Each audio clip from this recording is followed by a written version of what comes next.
Committee meeting of August 13th, 2015. Do I hear a motion that the minutes be approved? Motion. Second. Okay. Is there any discussion? Are there any changes or clarification to the minutes? All those in favor say aye. Aye. All opposed say no. Motion passes. We have no items on this agenda for the closed session today. So we will now take up the agenda items as listed. We will now receive report item number 1, report on the Houston Pioneer Center for Student Excellence. Dr. Neely? And yes, thank you. Good afternoon. I will be very brief because we're going to recess to the ribbon cutting for the Houston Pioneer Center. And this is really a joyous day. It was not quite 2 years ago that we opened the Pioneer Center in Denton, but our intent was always to move this out to the Dallas and Houston campuses. But space was always a concern, and with Dr. Phaeton's help, we've identified space here on the Houston campus. It's not that we weren't doing things before. We had some programs and accent reduction and some virtual programs, but now we have a space, and it's actually been used all semester, and it's already bursting at the seams in terms of students coming and using it. But what we wanted to do was to have a formal opening of this center, and we're delighted that you could be here, and you'll learn a little bit more about the Houston Center and how it dovetails with what we're doing in Denton in just a few minutes as we do a formal ribbon cutting. So for me though, this is just very gratifying. One of our first initiatives after I came here was trying to set up and position the university for having some student success centers, because it really is about the students. It really is about helping them get into that graduation milestone. And I'm just delighted that we have one on Houston's campus now. The next one will be Dallas. Oh, good. Okay? Good. Great. Exciting. Thank you. Okay. We will now take a short recess and to go to the ribbon cutting. Okay. Thank you. Thank you.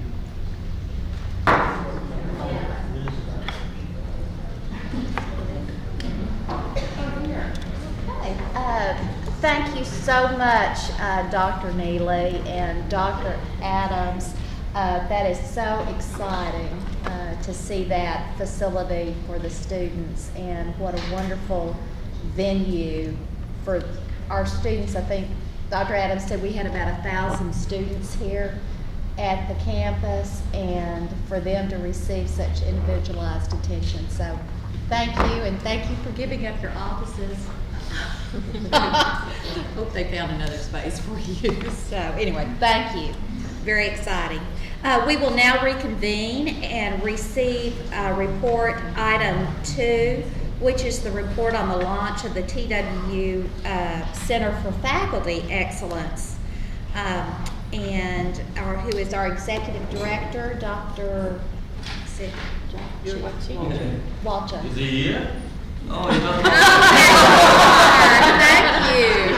So, do I stand? Over there. Over here. End of the table. Thank you. Well, hello, Regents and everybody else. Thanks for having me here, and I'll give you a small report, very short report on our Center for Faculty Excellence, which is trying to do for faculty and instructors what the Student Center is doing, the Pioneer Student Center.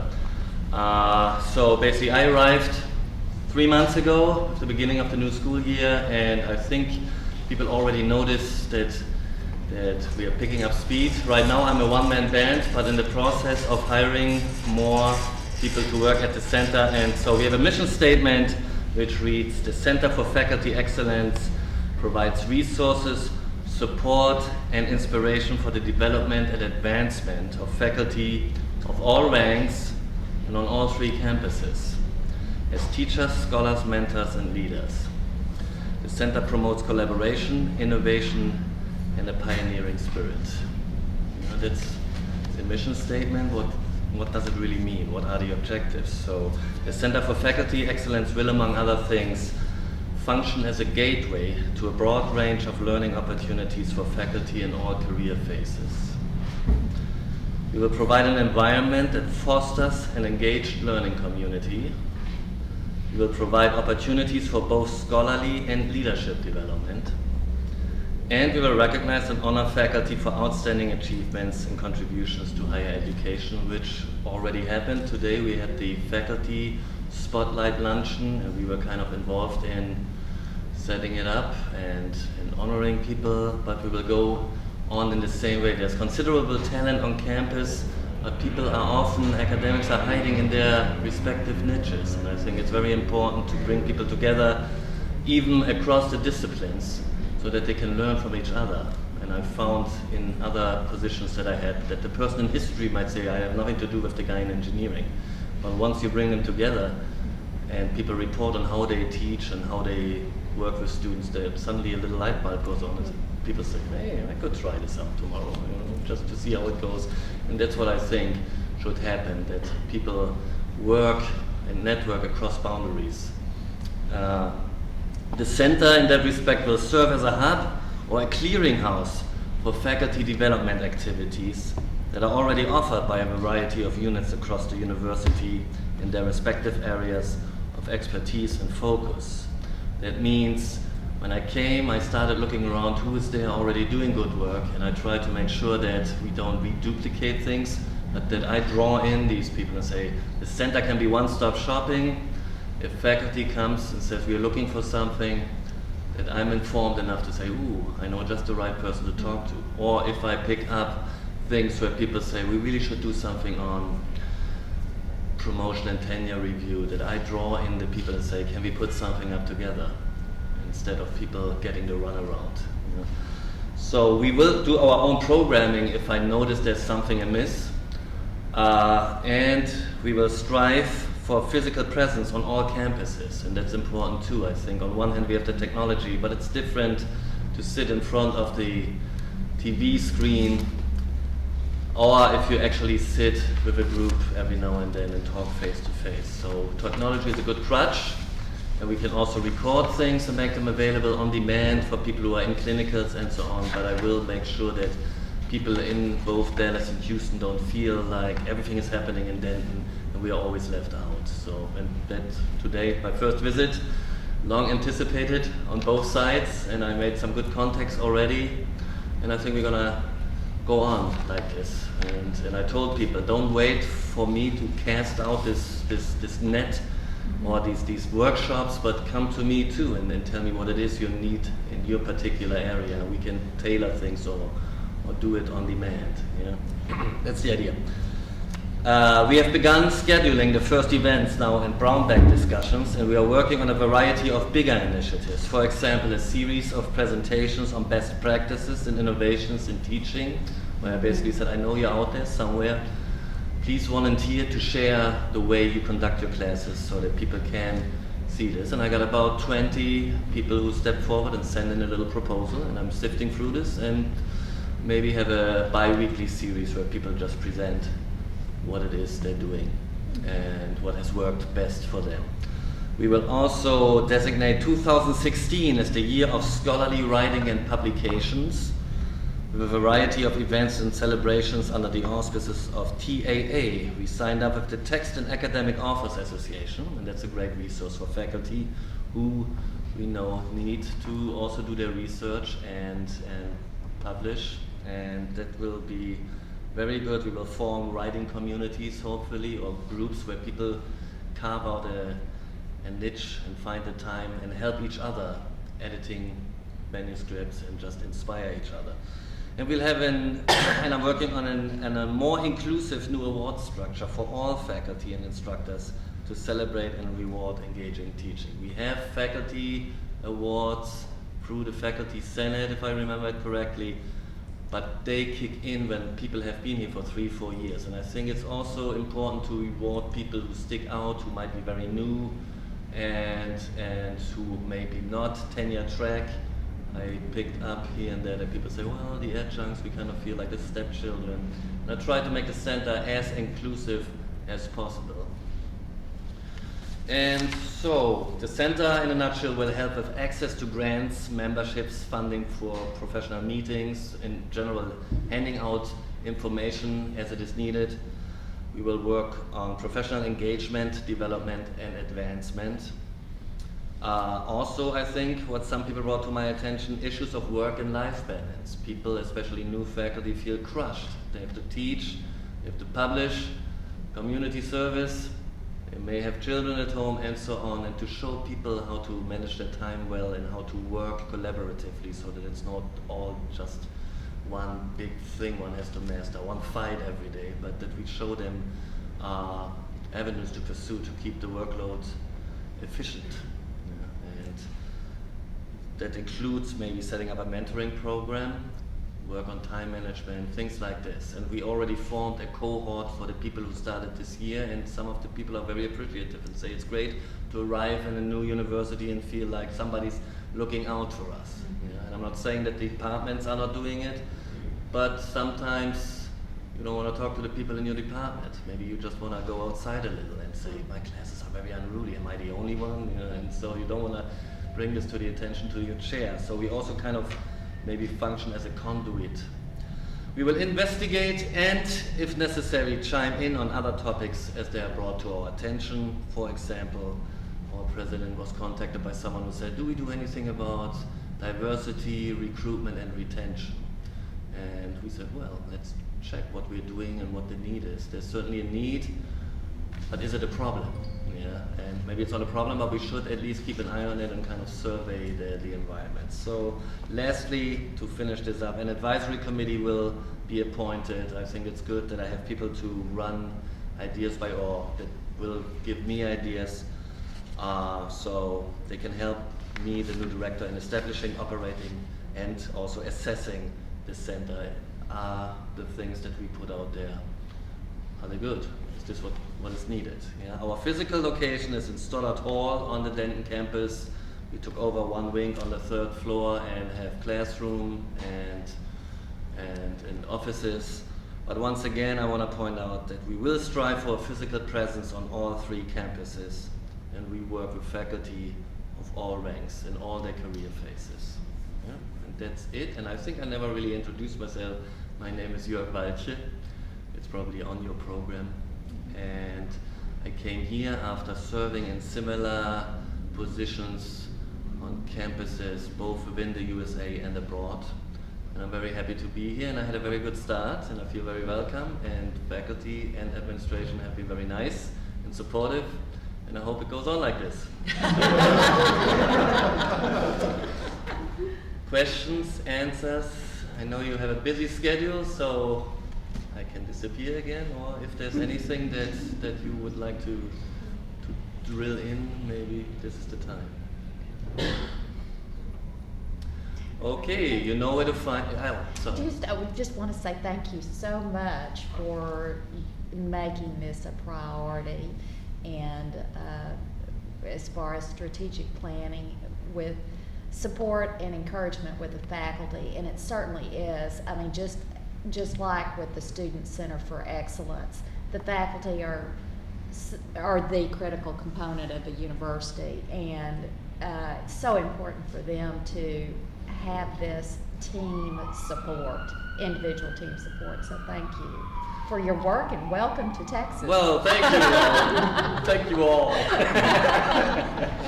Yeah, I was faculty myself. I was a tenured professor at some point, and then I moved more into administration. I enjoyed working with professors or instructors on all levels, and so I'm doing what I like to do, and I hope it shows that I have a certain enthusiasm, and I get good feedback already. So thank you for thanking me, and I'm going to move over into the corner now.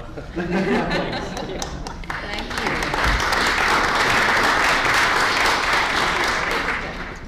Okay, we will now receive report item number 3, the report on the Houston Faculty Fellows with Dr. Neely and other administrators.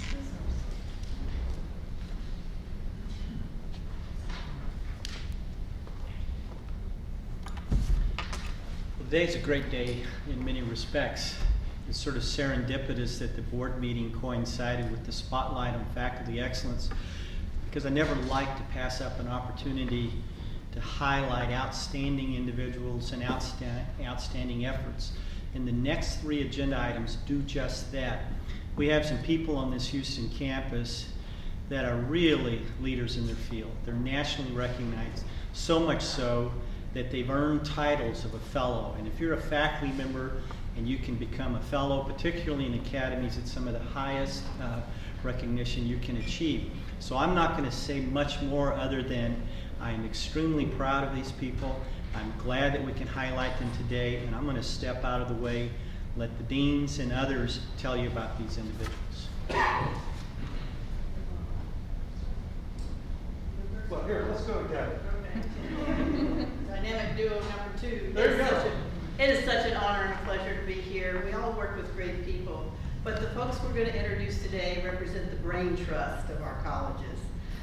Truly, they represent the top of the top, and it's not only an honor, but I think we're both humbled to Yes. have such good folks to work with. Just the ones that are here today, right? I can do it. And I'm going to show you a picture too. Okay. Okay, first I'd like to say a little bit about these folks, what they represent. First, we're going to share with you a member of, we have one person who is a member of the National Association for Healthcare Quality. It's a fellowship program. It was developed to recognize members who have made outstanding contributions to the healthcare quality profession. Pursuit of fellowship demonstrates dedication to excellence and commitment to their leadership. It is not a large group. It's very prestigious and very hard to get into. And Susan Malott is a fellow, and then again,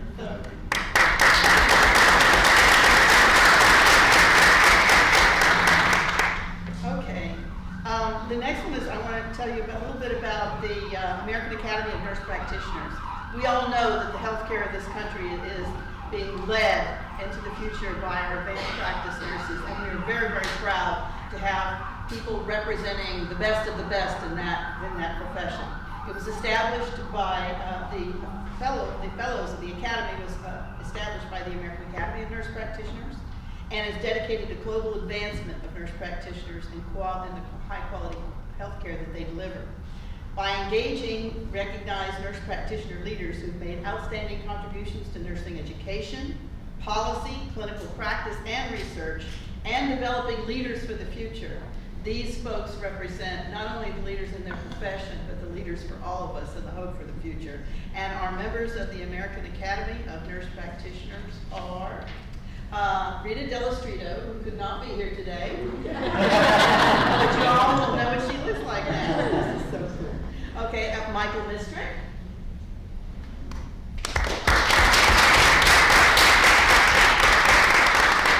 He's also involved in our big graduate nurse education program, so we're really, and we are really, really thrilled that that audit is now, and interview is now done. I speak for everyone. And we also have 2 adjunct faculty, Stephen Branham and Allison Mitchell. Okay, that's okay. And last, but certainly not least, the American Academy of Nursing. It is truly the top of the brain trust for our profession. It's a professional organization that generates, synthesizes, and disseminates nursing knowledge to contribute to health policy and practice for the benefit of the public and the nursing profession. These are not folks that just get elected and get to go to a party and have accolades. They put these folks to work, and they all have very intense projects that they're all responsible for. It was founded in 1973, and it's an independent affiliate of the American Nurses Association. I'm very proud to say we have a total of 8 members from Texas Women's University, which is just very, very special. First, I'd like to introduce, again, Sandy Cesario.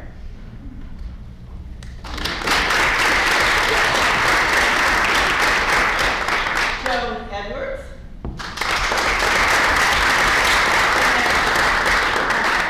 Yes. Judy McFarland, who couldn't be here today.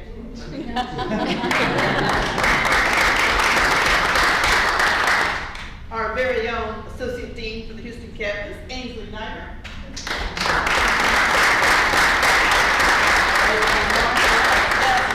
And we also have some adjunct faculty, Patrick Palmieri and Deborah Robin Britt and Lynn Witt, who are also members. So we are very, very, very honored. Thank you, folks.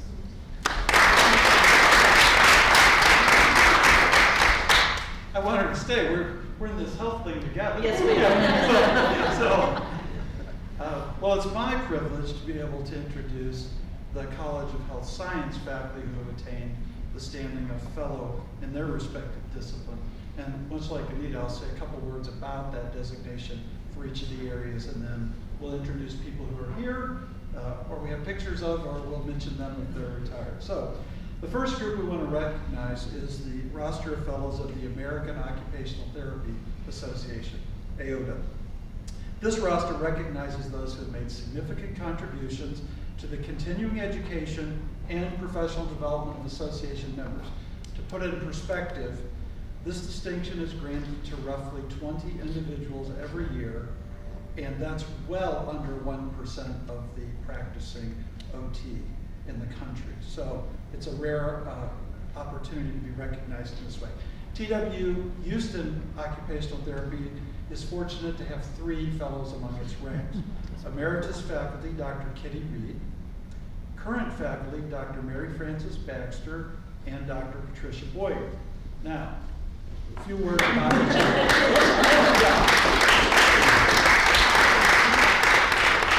Stay there. Dr. Baxter, I can't leave yet. Dr. Baxter is, of course, unable to be with us today, and you'll know why in a second. Francie has taught for TW for 25 years, and during that time, she's also served as president of the Texas OTA and speaker of the Representative Assembly of the American OTA. And she's at an OTA meeting today, so all right. Now, Dr. Patricia Boyer is with us. Patty serves as the Associate Director of the OT unit here on the Houston campus. Prior to joining TW in 2007, she worked as an OT for 13 years, specializing in adult neurorehabilitation and pediatric therapy. Now, some of you were at lunch already heard this, but earlier this year, Dr. Boyer was the sole recipient of the Aging Heirs Research Award from the AOTA. This is the preeminent recognition for research in the field.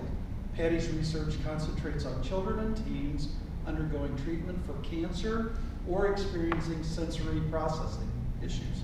This work involves many of the relationships here in the Texas Medical Center.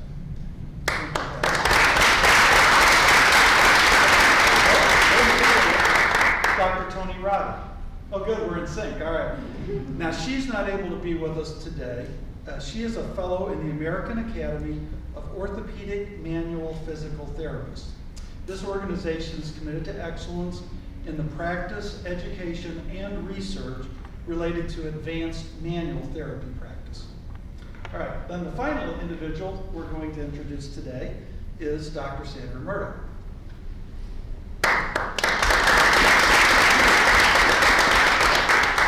Now, Dr. Murdoch is a fellow in the American College of Healthcare Executives. She is in her second year here at TW, serves as an executive in resident and assistant professor in the healthcare administration program. Again, a bit about her. She's held a number of executive roles, such as VP, Chief Operating Officer, and Chief Executive, during the past 30 years at organizations such as Houston Methodist, University of Texas Medical Branch, the Nevada Cancer Institute in Las Vegas, and the ambulatory operations at MD Anderson right across the street here. So, thank you for allowing me to. And so, jointly, we'd like to thank you for the opportunity to recognize the fellows that we have here on the Houston faculty.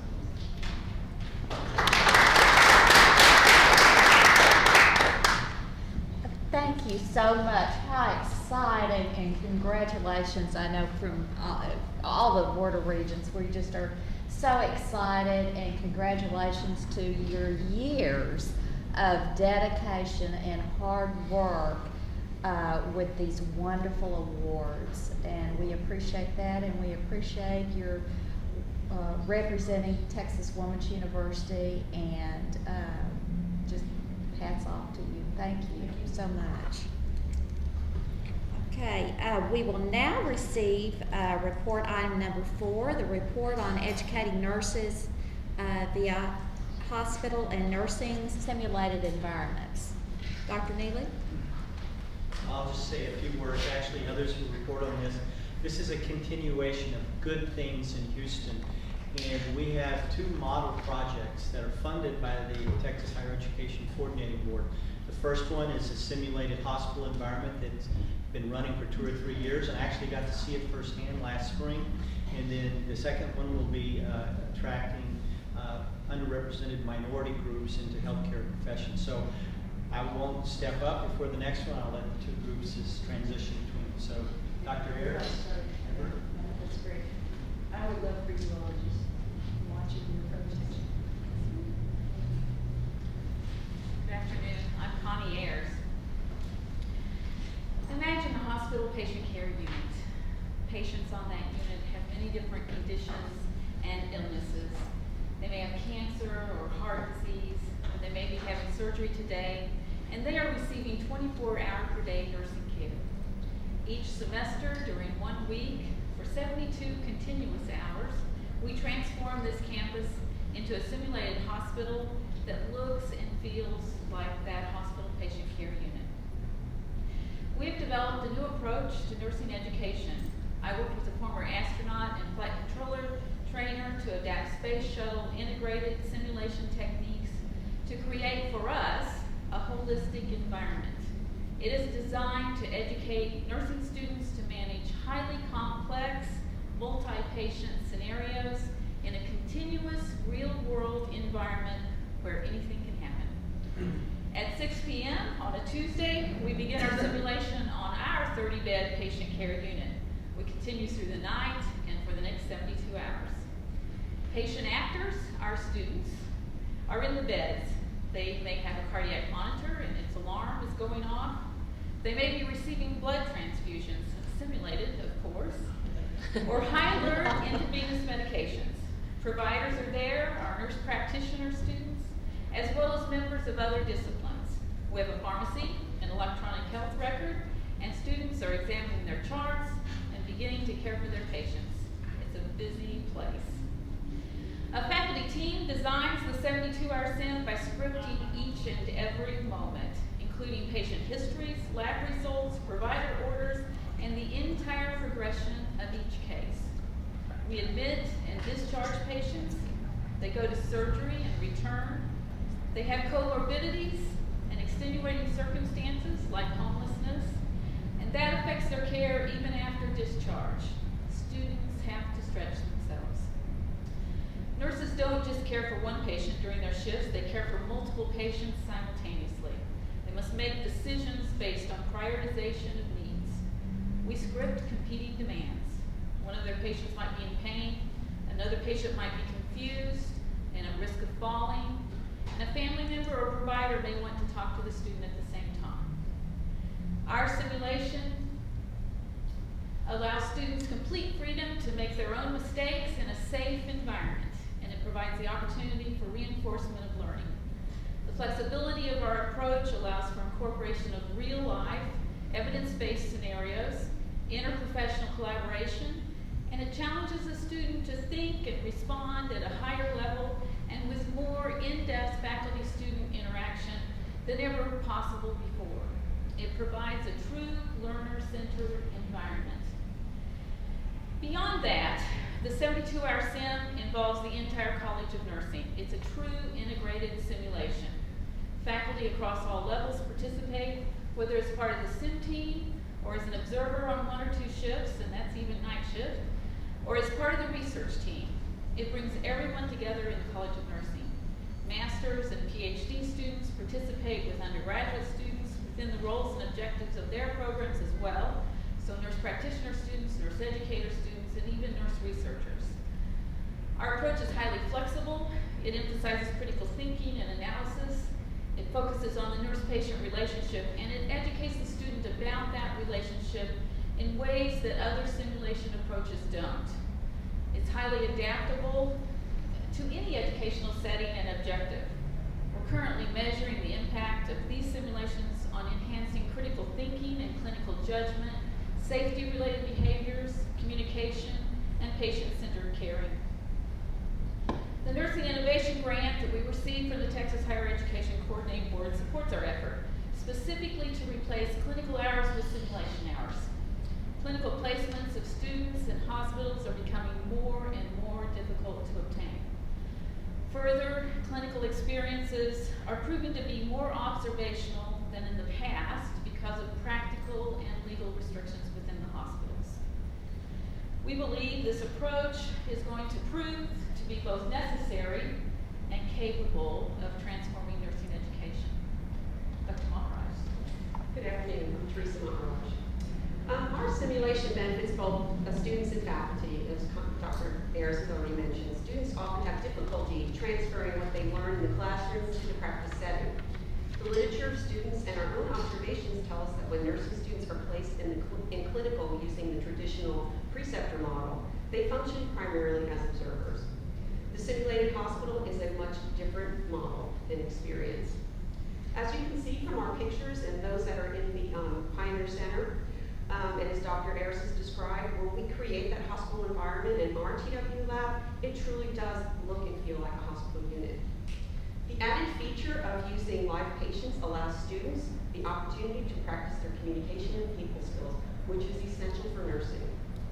As students progress through the weeks of their simulated experience and participate in the 72-hour simulated hospital, their knowledge and ability to function independently greatly improves. For faculty, this is really exciting stuff. As a simulated hospital puts teaching back in their hands. The method of learning is student-centered approach. The instructor's primary role is to coach and facilitate student learning, which in turn promotes critical thinking. Additionally, the simulated hospital challenges the faculty to keep their own clinical skills and knowledge current as they work directly with students versus rounding on students paired with preceptors. We've gotten a lot of feedback about our simulation through student reflection blogs and evaluations. And so here are just a few comments the students are making. One said that this was the very first time I was given the responsibility to care for 3 patients. Simulation gives me some perspective on what it is like to be a real nurse. Too bad this type of simulation was not available to us in earlier semesters. Others say, I feel confident that I can work on my own. 2 different students wrote to us following graduation last semester, stating that they felt simulation was instrumental in landing their jobs. One of the students wrote, I spoke about your awesome simulation experience and gave full credit to the program. So you can see, not only is this a very exciting method of teaching, students like it too. Thank you.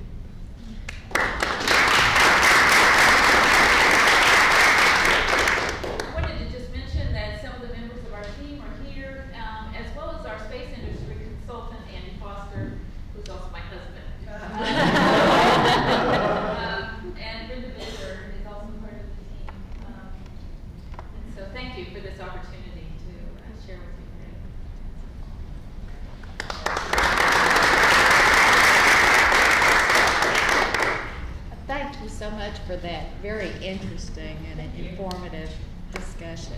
I had just a question. Do you have these simulated experiences once a semester, or is it how, or do they come in as a junior and what year? It focuses on the senior 2 semester, the final semester before they graduate, and we actually, as part of the grant, we do weekly simulation, full-day simulations, as well as the 72-hour simulation during the semester. We just completed that about 3 weeks ago, and that really gives students the opportunity to, they hand off to the next shift, they work through the night and hand off, and so it's something that happens all semester, but the 72 hours is once during the semester. Okay, thank you. Okay. We will now receive report item number 5, increasing recruitment and. I think there's one more person. Oh, I'm sorry. Still part of the simulation. Oh, okay, I'm sorry. No, I left you out. Oh, this is just the next one. Okay. Oh, is this the next one? Yes. Okay, Yes. all right. Sorry. Okay. Well, but first of all, thank you for the invitation to present this project. My name is Alexis Ortiz. I'm the project director of this grant, and my co-project director is Dr. Wayne Brewer. So This is for short, to keep the name short, this is our Success PT program. And we have several goals in these programs, and this grant purpose was to target a call from the Texas Higher Education Coordinating Board with the sole intention of increasing underrepresented minorities in different health fields. In our case, we brought it for PT specific by the state of Texas and the coordinating board. Underrepresented minorities, we're talking here about African American and Hispanics. So we have 4 goals of these programs to reach these targeted goals. First one was to improve the outreach and recruitment at designated Texas universities that have a big number of underrepresented minorities. So we targeted universities over like 20 to 25% of underrepresented minorities enrollment. Develop an aggressive and guided admission, matriculation, and orientation plan to make sure that they actually make it here to TWU. Number 3 is to develop, this is the retention part, an aggressive retention plan for the first year of the curriculum. Why the first year? This is a 2-year grant, so it took like 1 year for recruitment. They're gonna be here like for 3 years, so we're targeting that first year.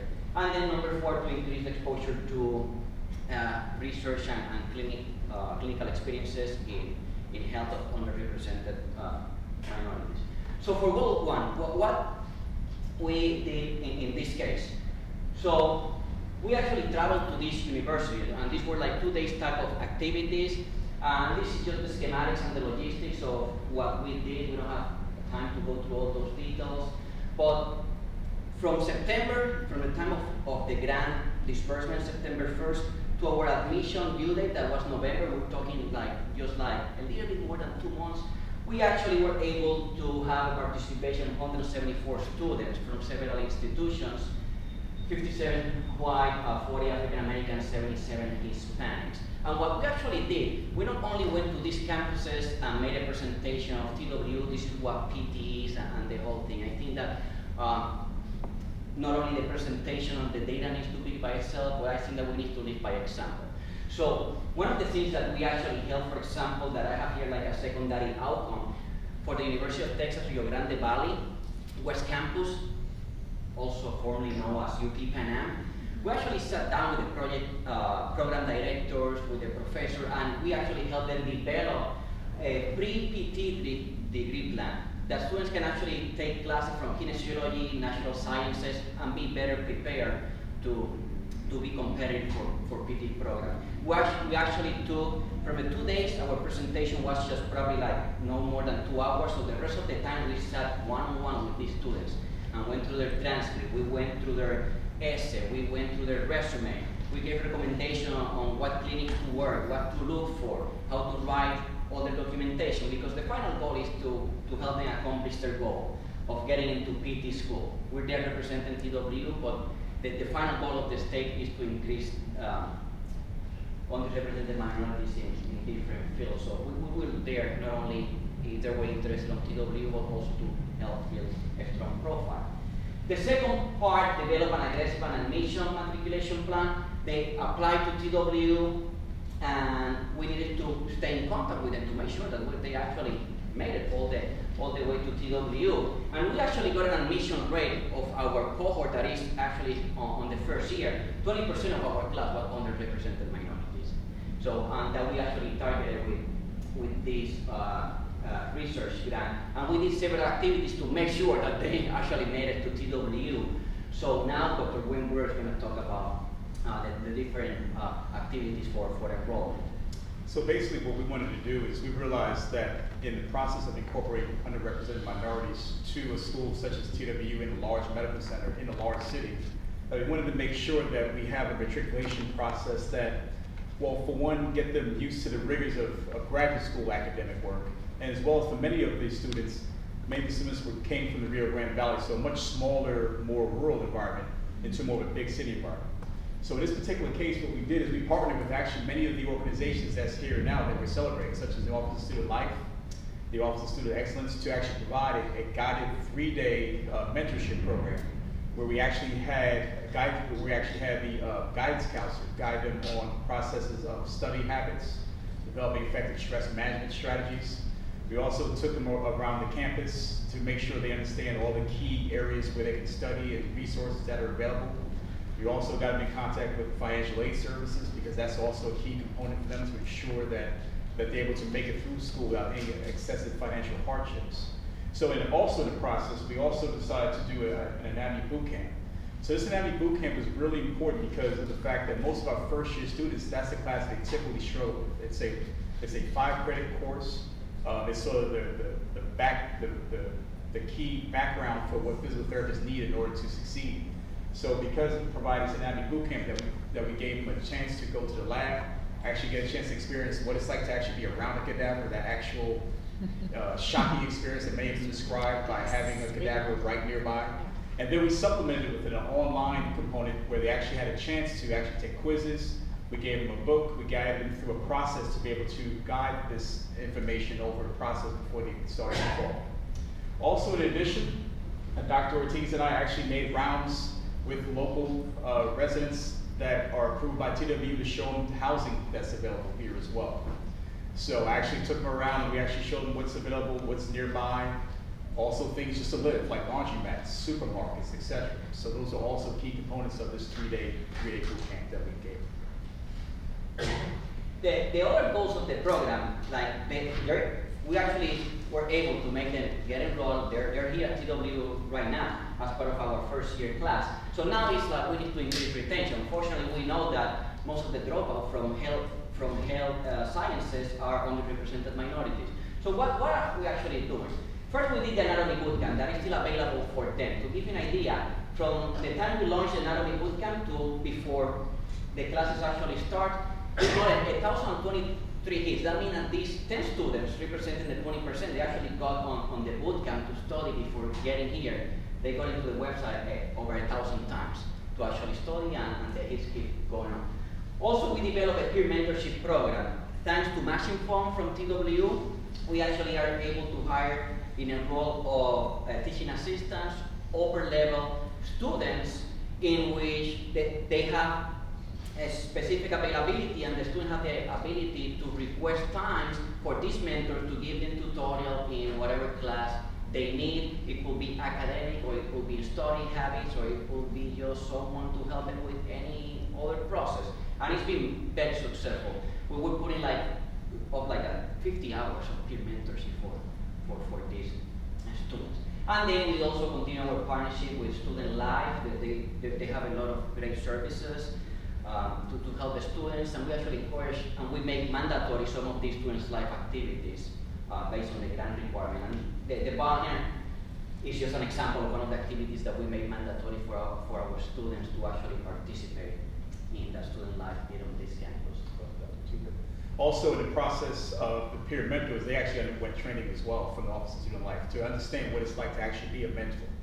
So they had certain requirements of them, and that they required of their students to come prepared with questions, with specific things in order to be addressed. So that way the question and answer session or tutorial session would be very productive.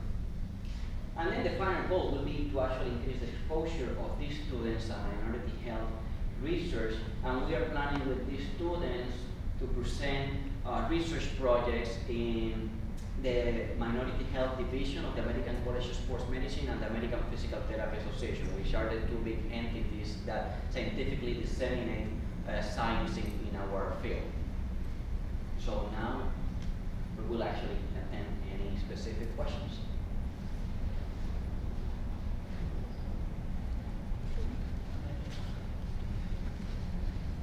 So how long have you been doing the program now? How long have you been doing the program? The funds got disbursed September 1st last year, so the first year was type of recruitment, doing these visits. The numbers that we just showed was just the first cohort, the ones admitted right now, but we have continued through this entire year visiting these institutions and recruiting more students and sitting with them and by email and everything, helping them build their profile. So we've been doing this like year and couple of months now. And then we also have the retention piece. So to answer your question, it's like a year and 3 months. Okay. Well, it'll be really interesting to see the whole retention piece, how that works out.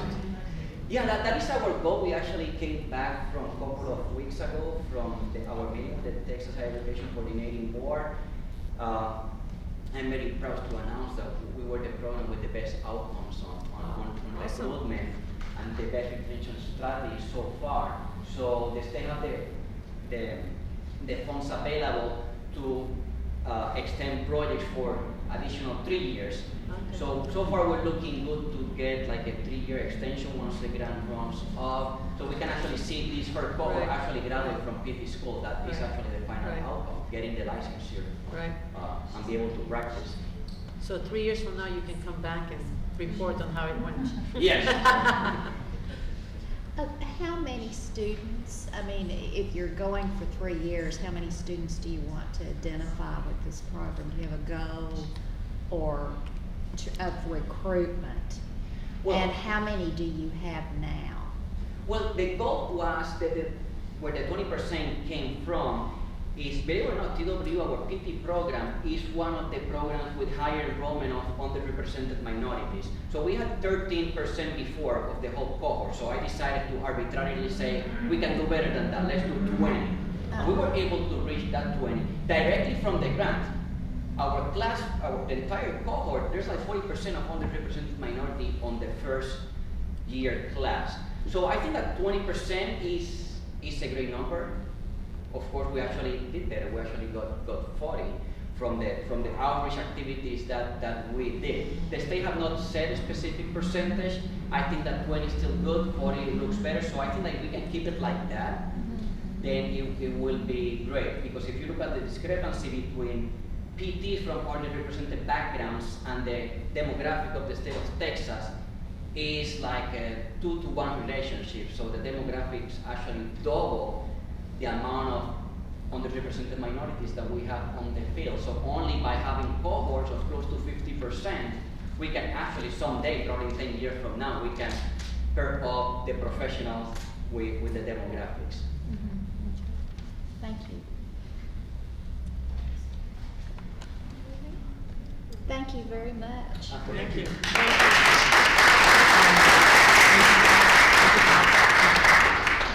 There's one more short piece of this Dr. Gleason is going to conclude. Oh, Yes, just for a few minutes. Yes. I'm Peggy Gleason from PT. I wanted to share with you one of the exciting collaborations we do with one of our big hospital entities in Houston. We have something called Research Day every year, and Dr. Ortiz alluded to the research projects that students do. Our entry-level DPT students are required to do a research project under the supervision of faculty. That's not unusual for any PT program. But it's really important to us to allow them to have the opportunity for public dissemination, which is a big part of research, is getting used to talking about your research in public. So we have a research day every year. It's December 3rd of this year, where we invite the whole clinical community. We are now up to about 180 RSVPs for this day. And it is still climbing. It's in October, it's not until December 3rd, so we're kind of looking at space issues. Where the students actually, especially those particularly brave ones, will stand up in front of all 200 plus people and give their research results and present them. Some of them will choose to do posters. Some of the braver ones, or maybe the more coerced ones, will actually stand up and talk to the people in the audience. But so the audience will hear entry-level DPT research projects. Then we will have some of our PhD students who are at that level in their dissertation work where they have some results to show. Then we will have a final presentation by the newest faculty members to talk about their dissertation work and kind of introduce them to the clinical community. And all of this starts out with a national speaker. So this year, which is our 12th year doing this, is Dr. George Hornby, who is the director of the Locomotor Lab at the Research Institute of Chicago. So we open it up, like I said, to the clinical community. We feed them. It lasts from about 4 to about 8. It is hugely popular. And the best part of this is that for the last 5 years, it has been funded by Memorial Hermann to the tune of $10,000 each year, and that will continue. We hope, and we assume from our conversations, but that they are willing to support all of those efforts. So I did want to let you know that that is something that we do. If you're not doing anything on December 3rd, let me know, and we'll be sure to save a seat for you. But we're really excited about that opportunity. Thanks. Thank you. Thank you. Thank you so much.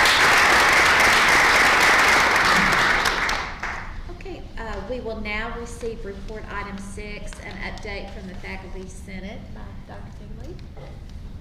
Well, I would never presume to speak on behalf of the Senate.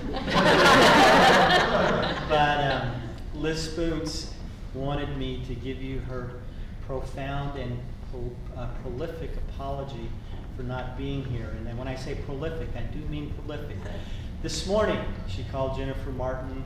She left a voicemail for me. She called me later. She texted me.